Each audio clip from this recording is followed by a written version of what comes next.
Hello everyone, welcome to success with Rai academy. 12 मार्च 2023 के दैनिक जागरण के राष्ट्रीय संस्करण को आज के इस वीडियो में हम डिस्कस करेंगे। तो चलिए वीडियो को स्टार्ट करते हैं। सबसे पहली न्यूज़ ले रहे हैं जहां पर जमीन के बदले नौकरी में जो घोटाला हुआ है। लालू प्रसाद यादव जब 2004 से 2009 तक रेल मंत्री थे तो उन्होंने ग्रुप डी में, रेलवे में ग्रुप डी में नौकरी देने के लिए लोगों से कहा कि मैं आपको नौकरी दूंगा, लेकिन उसके बदले आपको अपनी ज़मीन मुझे देनी होगी। और वो ज़मीन उन्होंने अपने परिवार और रिश्तेदारों के नाम पर करवाई थी। इसमें ईडी को 600 करोड़ की मनी लॉन्ड्रिंग के सबूत मिले हैं, ये खुद ईडी ने बोला है। इसमें लगातार छापेमारी की जा रही है और महज 4 लाख में खरीदा गया था न्यू फ्रेंड्स कॉलोनी वाला 150 करोड़ रुपए का मकान। यानी कि वहाँ की कीमत इतनी ज़्यादा है और उसको किस तरीके से सिर्फ 4 लाख रुपए में खरीदा गया, यह भी मनी लॉन्ड्रिंग का मामला निकलकर सामने आ रहा है। ईडी के अनुसार अगर हम बात करें तो 350 करोड़ रुपए की अचल संपत्तियों में 250 करोड़ की संपत्तियां पटना में हैं। न्यू फ्रेंड्स कॉलोनी का जो मकान है वो एबी एक्सपोर्ट्स प्राइवेट लिमिटेड के नाम पर है। ईडी के एक अधिकारी ने बताया कि इस बात के ठोस सबूत हैं कि एबी एक्सपोर्ट प्राइवेट लिमिटेड के मालिक बिहार के उप मुख्यमंत्री तेजस्वी यादव और उनका परिवार है। तेजस्वी इसे दिल्ली में अपने आवास के रूप में इस्तेमाल करते हैं। शुक्रवार को छापे के दौरान तेजस्वी इस मकान में मौजूद थे। इस मकान को एबी एक्सपोर्ट्स प्राइवेट लिमिटेड और एके इन्फोसिस्टम प्राइवेट लिमिटेड के कार्यालय के रूप में दिखाया गया है। लालू यादव की 2 बेटियों चंदा यादव और रागिनी यादव एके इन्फोसिस्टम प्राइवेट लिमिटेड की निदेशक रह चुकी हैं। ईडी के अधिकारी ने कहा कि घोटालों की कमाई को सफेद बनाने के लिए मुंबई स्थित जेम्स एंड ज्वेलरी से जुड़ी कुछ कंपनियों का इस्तेमाल किया गया था। शुक्रवार को इनके ठिकानों पर भी तलाशी ली गई है। पटना में 200 करोड़ रुपए की अचल संपत्तियों को बेनामी मालिकों, सेल कंपनियों की आड़ में छिपाया गया है। ईडी इन बेनामी मालिकों, सेल कंपनियों व असली मालिकों का पता लगाने में सफल रही है। इसी तरह ग्रुप डी की नौकरियों के बदले मात्र 7.5 लाख रुपए में के लिए 4 भूखंडों को राजद के पूर्व विधायक सैयद अबू दोजाना को 3.5 करोड़ में बेच दिया गया। यानी कि लगभग आधे रेट में बेच दिया गया। राबड़ी देवी ने इसका अधिकांश हिस्सा तेजस्वी यादव को ट्रांसफर कर दिया था। इसके भी सबूत मौजूद हैं। लालू यादव के रेल मंत्री रहते हुए रेलवे के कई जोन में हुई नियुक्तियों में 50% लोगों के लालू और उनके परिवार के क्षेत्रों से जुड़े होने का पता चला है। तो अब देखिए, नियम तो ये ऐसा होना चाहिए कि जब आपको पता है कि वो 50 लोग या 50% लोग कौन हैं जिन्होंने नौकरी किस तरीके से पाई है, उनको तत्काल निलंबित कर देना चाहिए, बर्खास्त कर देना चाहिए और उन्होंने जितनी तनख्वाह उठाई है उसकी रिकवरी की जानी चाहिए। ऐसे जब तक नियम नहीं होंगे इसी तरीके से धांधलियां चलती रहेंगी। नेक्स्ट न्यूज़ है कि अमेरिका का सिलिकॉन वैली बैंक हुआ दिवालिया। देखिए, अमेरिका के शीर्ष वित्तीय संस्थानों में शामिल सिलिकॉन वैली बैंक यानी कि SVB दिवालिया हो गया है। वर्ष 2008 की मंदी के बाद अमेरिका में किसी बड़े बैंक की विफलता की यह दूसरी घटना है। SVB के दिवालिया होने की खबर आते ही पूरे दुनिया के वित्तीय बाजार में इसका प्रभाव दिखा है। कैलिफोर्निया के बैंकिंग नियामक के आदेश पर फेडरल डिपॉजिट इंश्योरेंस कॉरपोरेशन ने शुक्रवार को SVB की संपत्तियां जब्त कर ली व बैंक को बंद करने का आदेश जारी कर दिया है। SVB मुख्य रूप से स्टार्टअप और टेक कंपनियों को वित्तीय सहायता देता रहा है। BBC के अनुसार अमेरिका में बढ़ी ब्याज दरों के कारण हो रहे घाटे की भरपाई के लिए SVB परिसंपत्तियों को बेचकर धन जुटाने का प्रयास कर रहा था। यह पता चलते ही ग्राहकों ने धन निकासी शुरू कर दी। इससे बैंक की स्थिति लड़खड़ा गई। अमेरिकी वित्त मंत्री जेनेट लेन ने कहा कि वह SVB की स्थिति पर निगाह रखे हुए हैं। मंत्रियों ने शीर्ष बैंकिंग नियामकों से भेंट की और भरोसा जताया कि वे बैंकिंग व्यवस्था को दुरुस्त रखने के लिए सभी जरूरी कदम उठाएंगे। चलिए नेक्स्ट न्यूज़ पर आते हैं। H3N2 वायरस के बढ़ते केसों के चलते निगरानी बढ़ाएं राज्य। इस न्यूज़ को हम लगातार डिस्कस कर रहे हैं, तो आपको भी सतर्क रहने की इसमें ज़रूरत है। देखिए जो ये मौसमी इन्फ्लुएंजा के सब वेरिएंट H3N2 वायरस के बढ़ते मामलों और कुछ राज्यों में कोविड संक्रमण दर में बढ़ोतरी पर केंद्र ने चिंता जताते हुए निगरानी बढ़ाने को कहा है। सभी राज्यों और केंद्र शासित प्रदेशों से इन्फ्लुएंजा जैसी बीमारी या गंभीर तीव्रता श्वसन संक्रमण के मामलों के मद्देनजर जारी गाइडलाइन का पालन करने का अनुरोध किया है। राज्यों से दवाओं और मेडिकल ऑक्सीजन की उपलब्धता, कोविड-19 और इन्फ्लुएंजा के खिलाफ टीकाकरण जैसी अस्पतालों की तमाम तैयारियों का जायजा लेने को भी कहा गया है। केंद्रीय स्वास्थ्य सचिव राजेश भूषण ने शनिवार को राज्यों और केंद्र शासित प्रदेशों को जारी करके पत्र जारी किया और उसमें बोला कि पिछले कुछ महीनों में कोविड-19 केसों में भी काफ़ी कमी आई है, लेकिन कुछ राज्यों में बढ़ते केस चिंताजनक हैं। नए मामलों में कमी, अस्पतालों में भर्ती होने वालों की संख्या में कमी और कोविड-19 टीकाकरण कवरेज के मामले में महत्वपूर्ण प्रगति के बावजूद सतर्क रहने और टेस्ट, ट्रैक, उपचार, टीकाकरण और कोविड उपयुक्त व्यवहार के पालन की 5 स्तरीय रणनीति पर ध्यान केंद्रित करने की भी इसमें जरूरत बताई गई है। चलिए नेक्स्ट न्यूज़ पर आते हैं। नेक्स्ट न्यूज़ है कि छोटे कारोबारियों और कारीगरों को तकनीक व बाजार देगी सरकार। देखिए, नरेंद्र मोदी ने कारीगरों एवं छोटे कारोबारियों के कौशल विकास के लिए आधारभूत व्यवस्था को नए तरीके से तैयार करने की जरूरत बताई है। उन्होंने कहा कि हमारा उद्देश्य आज के कारीगरों को कल का बड़ा कारोबारी बनाना है।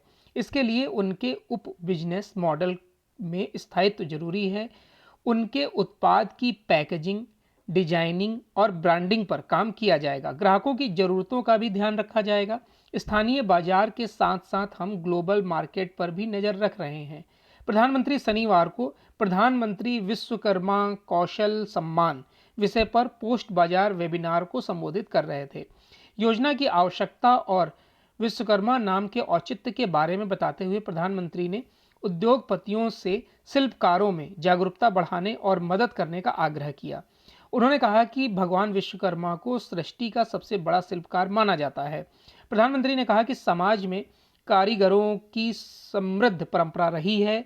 कुशल कारीगर प्राचीन भारत में निर्यात के लिए अपने तरीकों से योगदान दे रहे थे, किंतु दुख है कि इस कुशल कार्यबल को लंबे समय तक अपेक्षित किया गया और गुलामी के लंबे संघर्षों के दौरान उनके काम को गैर महत्वपूर्ण माना गया है।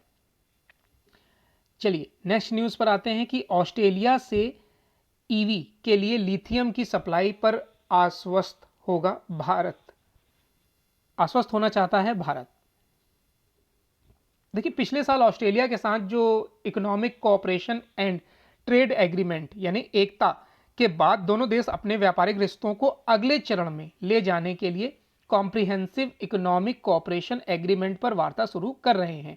वाणिज्य व उद्योग मंत्री पीयूष गोयल और ऑस्ट्रेलिया के व्यापार मंत्री डॉन फेरल ने शनिवार को बताया कि इस साल के अंत तक सीका का काम पूरा हो जाएगा। दोनों देश आपसी व्यापार को $100 अरब तक ले जाना चाहते हैं। फेरल ऑस्ट्रेलिया के प्रधानमंत्री एंथनी अल्बनीज के साथ भारत आए हैं। गोयल ने बताया कि भारत ऑस्ट्रेलिया के साथ इलेक्ट्रॉनिक वाहनों में इस्तेमाल होने वाले क्रिटिकल खनिज पदार्थों के लिए वार्ता कर रहा है। उन्होंने कहा कि हमें ईवी के लिए क्रिटिकल खनिज पदार्थों की जरूरत है, जिसका इस्तेमाल बैटरी बनाने में होता है। भारत में क्रिटिकल खनिज पदार्थों की कमी है, जबकि ऑस्ट्रेलिया के पास इन खनिज पदार्थों की भरमार है। कई देश ऑस्ट्रेलिया से इनका आयात करते हैं। क्रिटिकल खनिज पदार्थों की सप्लाई को लेकर दोनों देशों के प्रधानमंत्रियों के बीच भी बातचीत की गई है। वाणिज्य व उद्योग मंत्रालय के मुताबिक बैटरी निर्माण के लिए जरूरी लिथियम ऑस्ट्रेलिया में उपलब्ध है। चीन काफ़ी समय से ऑस्ट्रेलिया से लिथियम ले रहा है। ऑस्ट्रेलिया के साथ व्यापारिक समझौता करने वाले अन्य देश भी ऑस्ट्रेलिया से लिथियम लेंगे। इसमें भारत ऑस्ट्रेलिया से लिथियम की सप्लाई को लेकर आश्वस्त होना चाहता है। चलिए नेक्स्ट न्यूज़ पर आते हैं। नेक्स्ट न्यूज़ है 80 साल से अधिक उम्र के मतदाता और दिव्यांग घर से डाल सकेंगे वोट। देखिए, निर्वाचन आयोग ने शनिवार को कहा कि उसने कर्नाटक में आगामी विधानसभा चुनाव के दौरान 80 वर्ष से अधिक आयु के लोगों और दिव्यांगों के लिए घर से मतदान यानी कि वोट फ्रॉम होम की सुविधा शुरू करने का फैसला किया है। मुख्य निर्वाचन आयुक्त राजीव कुमार ने संवाददाताओं से कहा कि पहली बार निर्वाचन आयोग 80 साल से ज़्यादा उम्र के लोगों को यह सुविधा देने जा रहा है। हमारी टीम फॉर्म 12D के साथ ऐसे मतदाताओं के पास जाएगी। उन्होंने कहा कि हालांकि हम 80 साल से अधिक उम्र के लोगों और इन सुविधा का लाभ नहीं लेने वाले लोगों को मतदान केंद्र पर आने के लिए प्रोत्साहित करते हैं। राजीव कुमार ने कहा कि इस संबंध में गोपनीयता बरती जाएगी और पूरी प्रक्रिया की वीडियोग्राफी की जाएगी। दिव्यांगों के लिए एक मोबाइल एप्लीकेशन सक्षम शुरू किया गया है, जिसमें वे लॉग इन करके मतदान करने की सुविधा का चयन कर सकते हैं। एक अन्य मोबाइल एप्लीकेशन सुविधा विकसित की गई है जो उम्मीदवारों का नामांकन और शपथ पत्र दाखिल करने के लिए ऑनलाइन पोर्टल है। राजीव कुमार ने कहा कि उम्मीदवार बैठकों और रैलियों की अनुमति लेने के लिए भी सुविधा पोर्टल का उपयोग कर सकते हैं। चलिए नेक्स्ट न्यूज़ पर आते हैं। नेक्स्ट पेज है बिजनेस पेज। बिजनेस पेज में एक न्यूज़ है हमारे लिए कि सिलिकॉन वैली बैंक संकट से भारतीय स्टार्टअप चिंतित। अब देखिए, अमेरिका का जो एक और दिग्गज बैंक सिलिकॉन वैली बैंक लगातार घाटे की वजह से डूब गया है। एसवीबी की विफलता से कई भारतीय स्टार्टअप चिंतित हैं। इसमें ऐसे स्टार्टअप शामिल हैं जिनमें इस बैंक का निवेश शामिल है और अब उनकी जुटाई की गई धनराशि अटक सकती है। मार्केट इंटेलिजेंस प्लेटफॉर्म ट्रैक्सन के ताज़ा डाटा के अनुसार एसवीबी का कम से कम 21 भारतीय स्टार्टअप में निवेश था। हालांकि ट्रैक्सन ने निवेश की राशि की जानकारी नहीं दी है। ट्रैक्सन के मुताबिक एसवीबी ने हाल ही में किसी भारतीय स्टार्टअप में कोई निवेश नहीं किया है। न्यूयॉर्क टाइम्स की एक रिपोर्ट के अनुसार एसवीबी 2,500 से ज़्यादा वेंचर कैपिटल फर्मों से जुड़ा हुआ था, जिसमें लाइट स्पीड, बेन कैपिटल और इनसाइट पार्टनर्स जैसे दिग्गज वेंचर कैपिटल शामिल हैं। एसवीबी टेक कंपनियों से जुड़े कई कार्यकारी अधिकारियों की संपत्ति का भी प्रबंधन करता था। साथ ही यह सिलिकॉन वैली टेक कॉन्फ्रेंस का प्रमुख प्रायोजक था। और इसमें सारी न्यूज़ इसी बैंक से रिलेटेड है।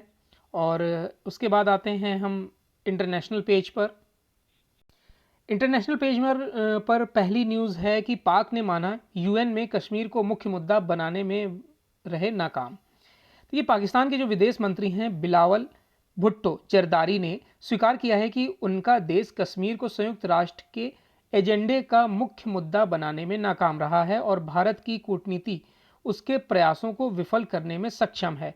भारत का जिक्र करते हुए जरदारी की जबान लड़खड़ाई और उन्होंने पड़ोसी शब्द के इस्तेमाल से पहले हमारे मित्र शब्द का इस्तेमाल किया। जरदारी ने शुक्रवार को फिलिस्तीन और कश्मीर के हालात को एक जैसा बताए जाने वाले एक प्रश्न के उत्तर में कहा कि संवाददाता सम्मेलन में कहा कि आपने यह सही कहा कि हमारे सामने कश्मीर को संयुक्त राष्ट्र के एजेंडे में के केंद्र में लाने का विशेष रूप से मुश्किल काम है। इसमें पाकिस्तान संयुक्त राष्ट्र के हर मंच पर जम्मू कश्मीर का मुद्दा उठाता है, भले ही किसी भी विषय या एजेंडे पर चर्चा की जा रही हो। वह इस मामले में संयुक्त राष्ट्र के सदस्यों का व्यापक समर्थन हासिल करने में नाकाम रहा है। नेक्स्ट न्यूज़ है कि चिनफिंग के करीबी ली कियांग बने चीन के प्रधानमंत्री। चीन की संसद ने शनिवार को नए प्रधानमंत्री के रूप में राष्ट्रपति शी चिनफिंग के भरोसेमंद सहयोगी ली कियांग के नाम पर मुहर लगा दी है, जिसके बाद उन्होंने संविधान के प्रति निष्ठा की शपथ ली। उन पर पश्चिम के साथ बिगड़ते संबंधों से प्रभावित अर्थव्यवस्था को पुनर्जीवित करने की बड़ी जिम्मेदारी होगी। 63 वर्षीय ली कियांग ने वर्तमान प्रधानमंत्री ली केकियांग की जगह ली है। केकियांग पिछले 10 वर्षों से, ये ली केकियांग और केकियांग में बड़ा अंतर है भाई, कंफ्यूजन है मतलब। नेशनल पीपुल्स कांग्रेस के वार्षिक सत्र में ली केकियांग की उम्मीदवारी को मंजूरी दी गई थी। उनके नाम का प्रस्ताव शी चिनफिंग ने स्वयं किया था।